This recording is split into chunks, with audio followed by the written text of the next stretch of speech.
What's happening, everyone? And welcome to a review of the first day at Roland Garros yesterday, and also a look ahead to day two of the French Open, what we can expect, the big matches that are going to take place. So it was quite the curtain raiser, people, yesterday. Very interesting day, I thought.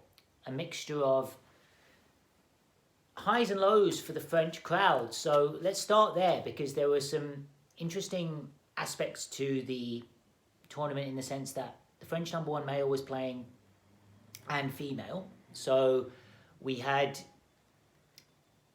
Ugo Humbert for the men playing against Sonego of Italy, and Humbert lost in 4 sets, which would have obviously been a disappointment to the home support, but Caroline Garcia was able to overcome a 1-set-to-love deficit to beat Eva Lise of Germany 4-6, 7-5, 6-2. So that was a very noteworthy win for Garcia to overcome that set deficit and really give the home crowd something to cheer on.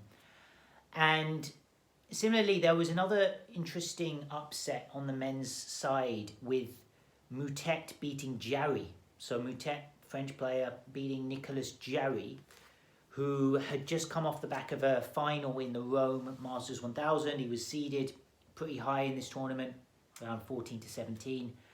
And Moutet did very well to knock him out in 4 sets. And that 4th set was also a bagel. So he did very, very well to rise to that moment of being the home player. And you often see this at the French Open, that the home support really does make a difference. And yeah, so that was obviously a real headline from the first day. Carlos Alcaraz did exceptionally well, and he looked sharp in his victory over JJ Wolf of the United States. He beat him 6-1, 6-2, 6-1, so it was comprehensive, and Alcaraz did look at his assuring best. He was hitting the ball well. We're yet to see him fully extended in the sense of that forehand. Is he still going to let rip on that side as we know he can? Is he perhaps still playing it somewhat cagey and just feeling his way back into things on the forehand side? But nevertheless, it was a thumping victory for the Spanish 3rd seed there. And Naomi Osaka back in action at the French Open. She won an epic 3-setter. 6-1, 4-6, 7-5 against Bronzetti. I did catch the back end of that match as Osaka closed it out, but by all accounts, that second set was going in the direction of Osaka, and Bronzetti produced an incredible comeback to take it 6-4. And then that final set was very tight, really, 7-5 to Osaka. And then the match of the 3-time Grand Slam champions, the 2 veterans, Wawrinka beating Murray 6-4, 6-4, 6-2 there in the night session on Chatrier. So those were my main takeaways, people, from the first day. Alcaraz really showing some intent moving into this tournament. Few upsets on the men's side, obviously Jarry, Humbert, and also Tabio of Chile losing. So there were a couple of upsets, as you sometimes get at these Grand Slams. Perhaps the top players they still need that first round win to really settle their nerves. And I think perhaps it's just that moment where you could get an upset. And then, yeah, so those were the main stories, people. Obviously, as I said, Osaka and Garcia winning very well as well on the Philippe Chatrier court. Moving into day two, obviously the women's number 1 seed, Iga Swiatek, is in action against Jean, a qualifier from, let me just double check that actually, guys. Qualifier, I believe, from France. But I want to get that right, just so. Yeah, so bear with me, guys. I'll just scroll up. Yeah, qualifier from France. So that'll be an interesting match, people. The qualifier does have that slight benefit of having played the 3 matches to get to the French Open main draw. So they will have obviously a little bit of rhythm, but you would expect Swiatek to have too much in her locker to beat the qualifier on this occasion. And then the real popcorn match, people, of this tournament so far, I think, is going to be that 3rd match on Philippe Chatrier, the 14-time Grand Slam champion Rafael Nadal against the 4th seed from Germany, Alexander Zverev. So Zverev, he's made a final here before the French Open 2022, and sorry, correction, he made the semi-final that year, and he played Nadal, and he actually sustained a really horrific ankle injury that took him out of the tour for a year. So he's returning to the same court in which he had that experience, and the same player. This time, Zverev is the slight favourite with the bookies, but you wonder, has Nadal been really saving himself for this tournament? You'd have to think all of his preparations would have been very much geared towards performing as best as he can in this first round match, because this is his home.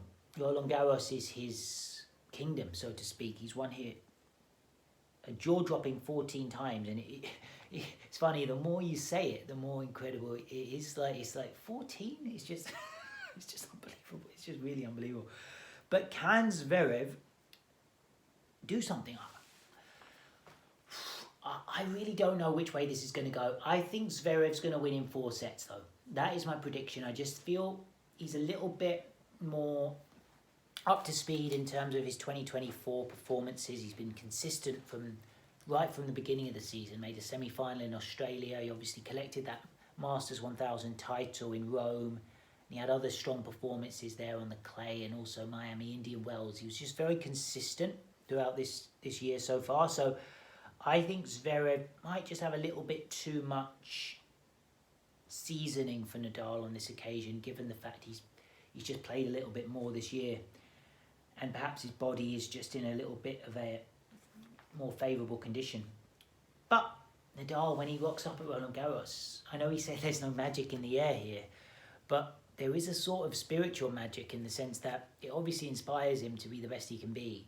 So I do feel as if Nadal, there is half a chance that he does surprise everyone, and he might leave us feeling, why did we doubt this? And you never know, he might be the one to get through to that second round. I'm not writing him off, just saying Zverev would be my favourite going into that one. And then obviously Coco Gauff is in action today, people. US Open champion, and another current Grand Slam champion is also in action, Vondrousova, the 5th seed. She takes to the court today. And another interesting match, people, that I want to flag is Svitolina of Ukraine going up against Pliskova of Czech Republic. Svitolina, she made the quarterfinals here last year, the 15th seed, and she's also made the quarterfinals at all of the Grand Slams in her career. Her best performance has been semi-final at Wimbledon and the US Open. Her opponent, Pliskova, has made the semi-finals of all the Grand Slams. So she's currently ranked outside the top 50, but she has made the semi-finals here at the French Open back in 2019. So that will be an interesting first round matchup. I'm going to say Svitolina will get through it, as she is in better form over the last few months. So I'm going to bank on that form coming through in the match, people. But it's going to be an interesting day 2 as we look forward. All right, people, let's keep this conversation going about the French Open, and let's see what happens on an interesting day 2 coming up. All right, people, peace.